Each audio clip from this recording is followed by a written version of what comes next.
Olá pessoal, estou aqui para mais uma aula de Biologia e o assunto de hoje é a evolução, a diversidade das espécies.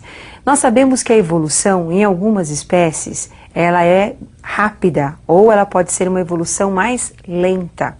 Essa evolução lenta que permite nós distinguirmos as diferenças que aparecem entre os indivíduos da mesma espécie, ela ocorre durante milhares e milhares de anos.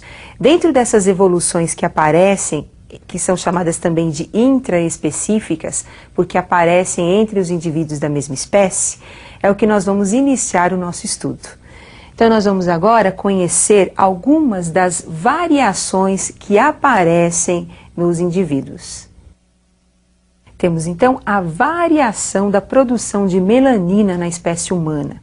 Então nós temos as várias produções mostrando então os vários tons de pele entre os indivíduos. Temos agora a imagem de uma floresta mostrando a diversidade entre os vegetais e a diversidade entre os animais. Para mostrarmos que existe parentesco entre os animais, nós temos algumas evidências, entre elas o estudo dos fósseis. Quando você faz um estudo dos fósseis, dos animais, dos nossos ancestrais, verifica-se que existe um parentesco entre órgãos que são diferentes, com funções diferentes, mas que apresentam a mesma origem embrionária. É o caso dos órgãos homólogos. Temos também órgãos diferentes, mas que apresentam, órgãos que apresentam diferentes origens embrionárias, mas que apresentam a mesma função. É o caso, então, dos órgãos análogos. Vamos exemplificar. Eu tenho uma asa de um inseto e tenho a asa de uma ave. Os dois órgãos estão adaptados ao voo, têm a mesma função. Porém, a origem embrionária desses órgãos é diferente. E também temos o estudo dos embriões. A embriologia, ela mostra que apesar das diferenças entre os grupos de peixes, de répteis e de mamíferos, nós temos numa fase embrionária um parentesco, quer dizer, muitas semelhanças entre esses embriões. Então vamos observar as imagens desses embriões.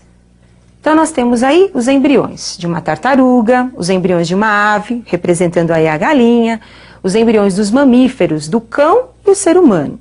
É uma fase inicial de desenvolvimento.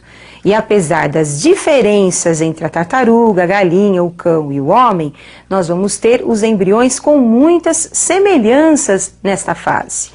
Isso significa que nós temos aí um parentesco entre esses animais. Para explicarmos a evolução das espécies, nós vamos iniciar com uma teoria de 1809, escrita por Jean-Baptiste Lamarck.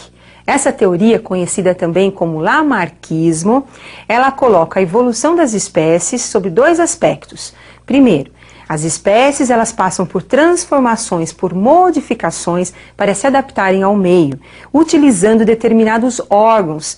E esses órgãos sendo utilizados, eles vão evoluir, vão se desenvolver em algumas espécies. Ou, se não forem utilizados, nós vamos ter esses órgãos atrofiados. E o desenvolvimento desses órgãos vai ser transmitido de geração para geração, que é o que nós chamamos de transmissão do caráter adquirido.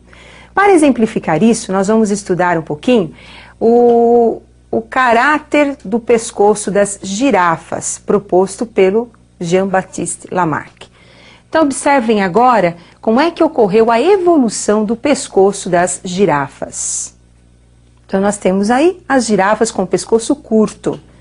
Devido à sua necessidade alimentar, os alimentos serem encontrados numa região mais alta, na copa das árvores, elas tiveram que esticar o seu pescoço em busca do alimento.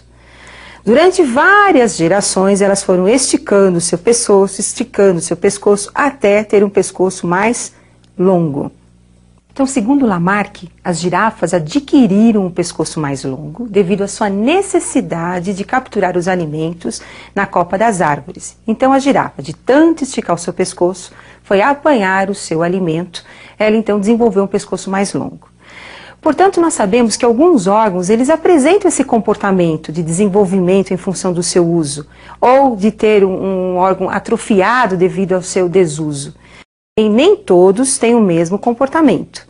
Agora, transmitir esse comportamento de um órgão, essa característica de um órgão aos seus descendentes, isso é um ponto negativo da teoria de Lamarck. Por quê?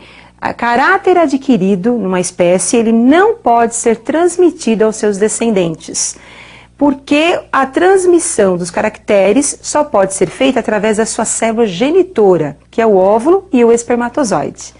Então agora nós vamos colocar para vocês os fatores básicos da lei do lamarquismo. Então observem, por favor. Fatores básicos: lei do uso e desuso e a lei da transmissão do caráter adquirido. Um outro cientista importante foi o Charles Darwin.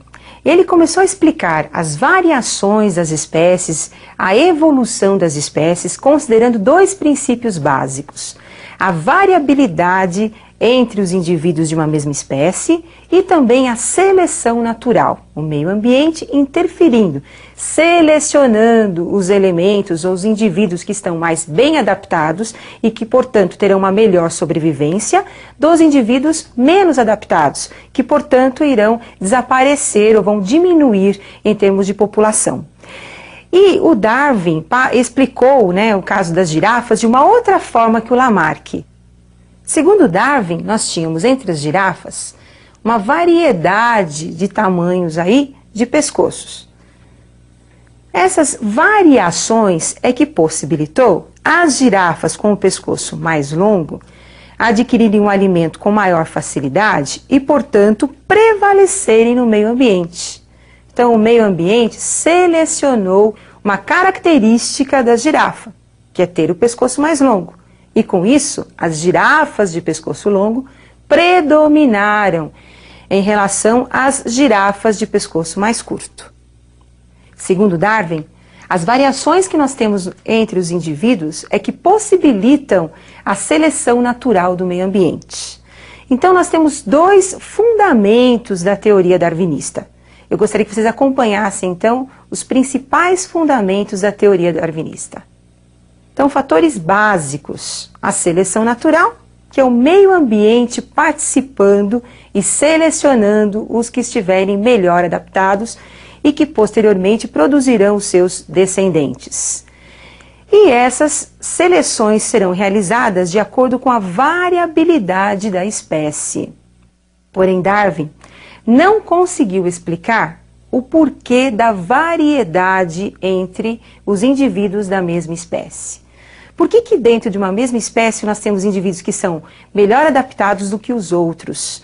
Então ele não conseguiu explicar porque ele não tinha conhecimento da genética. Posteriormente ao movimento de Darwin, nós temos o neodarwinismo, que veio justamente explicar o porquê da variabilidade das espécies. Então observem agora os principais fatores do neodarwinismo. Então, fatores básicos.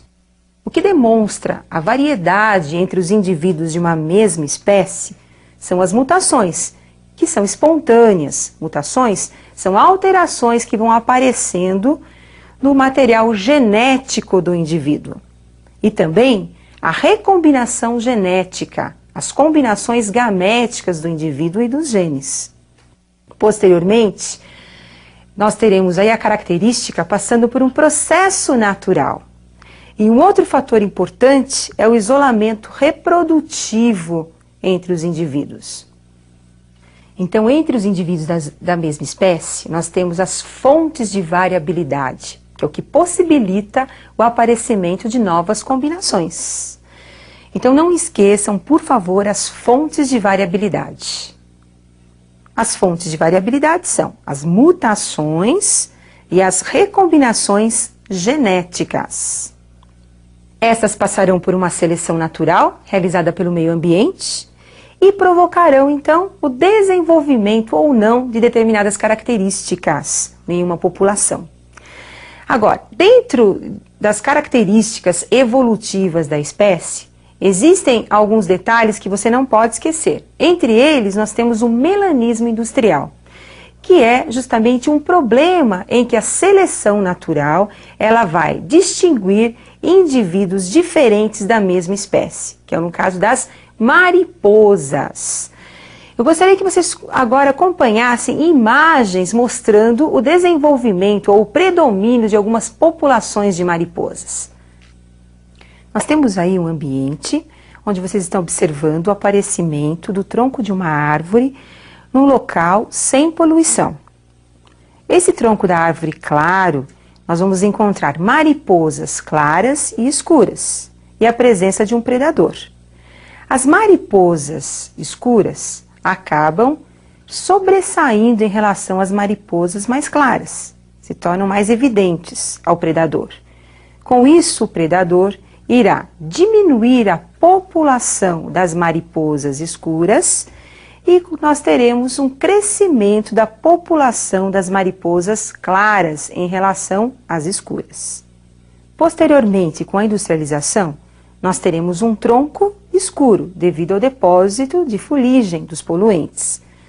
Com isso, as mariposas escuras se tornam camufladas nesse tronco escuro e as mariposas claras sobressaem em relação às escuras. O predador irá diminuir, através da predação, a população das mariposas claras e nós teremos um aumento da população das mariposas escuras nessa situação.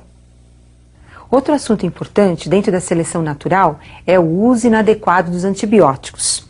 Esse uso inadequado leva à seleção natural de bactérias resistentes ao antibiótico. Então, com isso, nós temos muitas doenças como a pneumonia retornando aos pacientes devido ao uso inadequado, devido às bactérias resistentes proliferarem no indivíduo.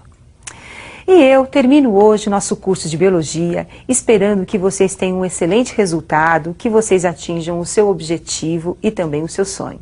Até mais, pessoal!